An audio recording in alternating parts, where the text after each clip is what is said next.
Hello, this is my presentation. My name is Michaela Thurgood, and this is Autism Health Disparities. So just kind of a general overview, speaking about health concerns they may face. So they have problems accessing healthcare. This is too because they have specialized, sometimes doctors and dentists that go to. Sometimes they have poor experiences and then just not wanting to go. They also have an increased risk for non-communicable diseases, and then independence due to social difficulties. They often have anxiety, speech difficulties, OCD, ADD, fixations that make it difficult to be independent, and then just safety overall. So, how does the media portray them? So, the media often places autistic individuals into like specific and often unrealistic categories. So, they're often seen as like magical or savant. For example, the picture I have is the main character in The Good Doctor, and they're seen as these all knowing geniuses that are, kind of supersede intelligence.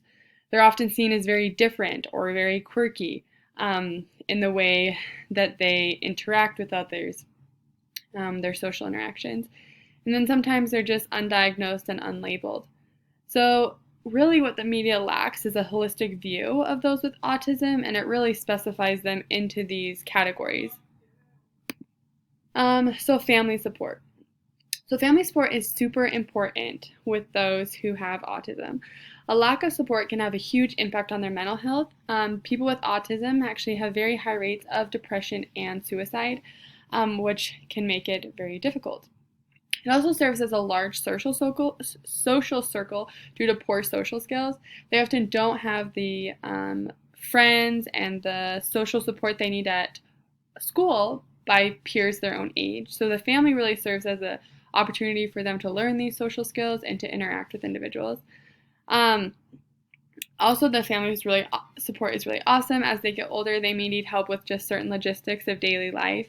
My cousin has autism, and although she is high functioning, my aunt and uncle do a lot of her bills and just making sure with her insurance and like everything's up to date. And then they're just a big advocate for the families. Culture environment, role of peers. So peers are super important.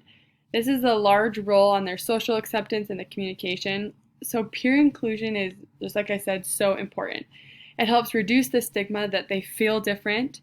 It also helps facilitate social learning and increases the social standing within the peers they associate with.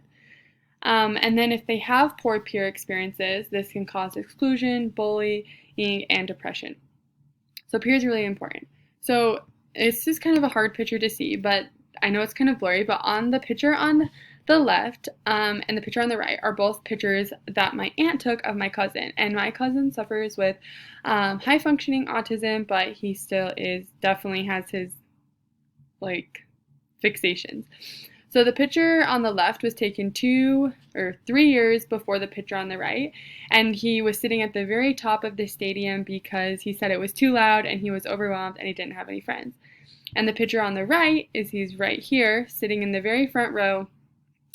He joined student council and he just felt like he was normal, and he seemed to put behind some of his fixations in an attempt to be liked by others. And it was really cool to see how his social circle of friends really changed his autism and the way that he viewed his autism and the way that he was able to live with his autistic tendencies. Um, their for their cyclical, well, I can't say that word, but nature, they are a higher risk for non-communicable diseases.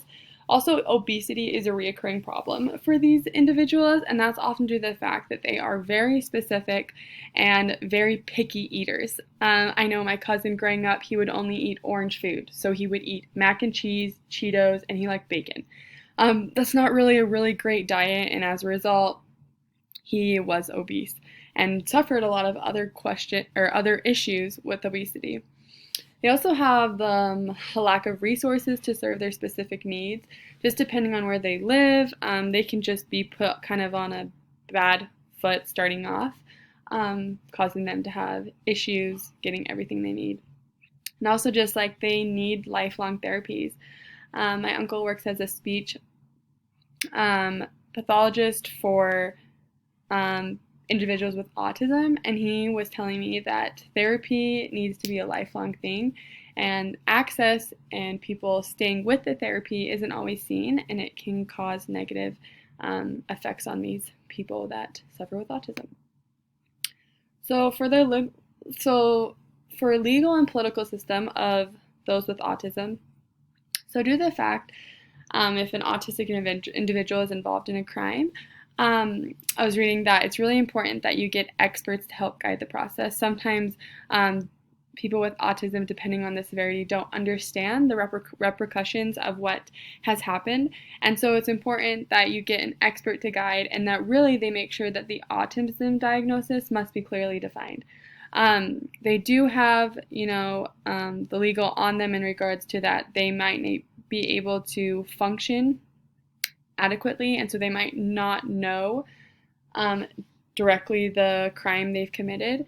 And so there is legal things in place to help them. Also, there are legal things in place for law mandates for their education. Due to the fact that they are going to learn at a different speed, learn in a different way, there are what they call FAPE, free and appropriate public education. That's going to give them, people with autism, early intervention services and special education so that they're able to learn at their own pace and their own way, so they're able to be successful. Potential barriers they may face. So some of the things is education access. It's harder to get and keep employment when, first off, you don't have the education you need, and second, when you don't have the social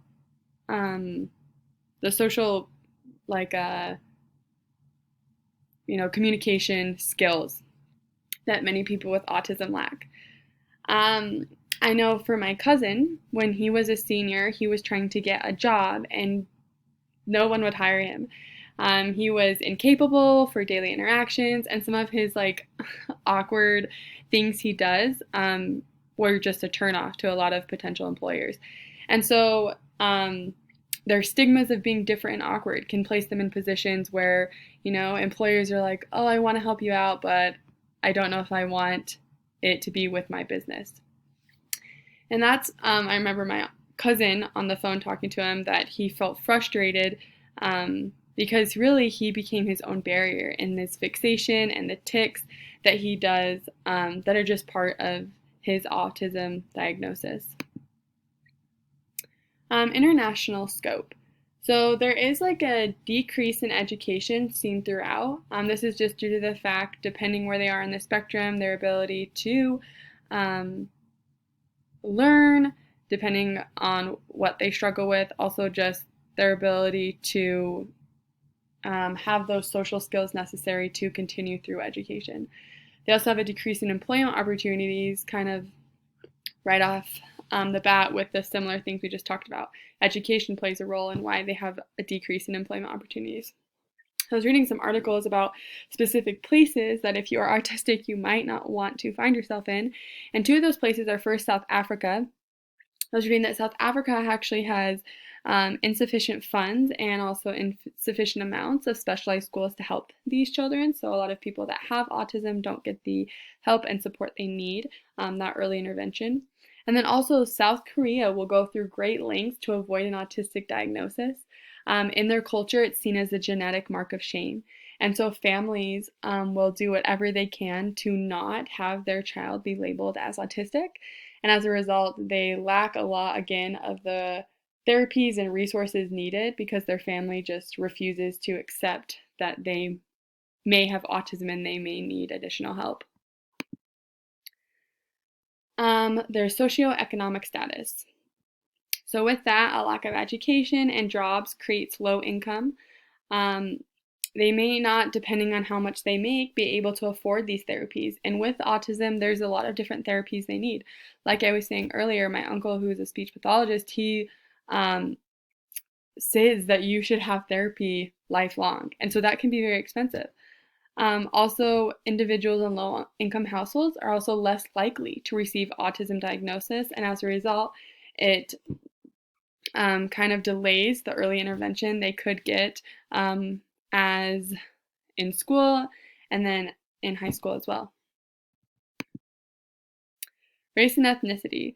So a lot of the time, you're going to still see the same stereotypes and prejudices with race that any individual may face depending on their race.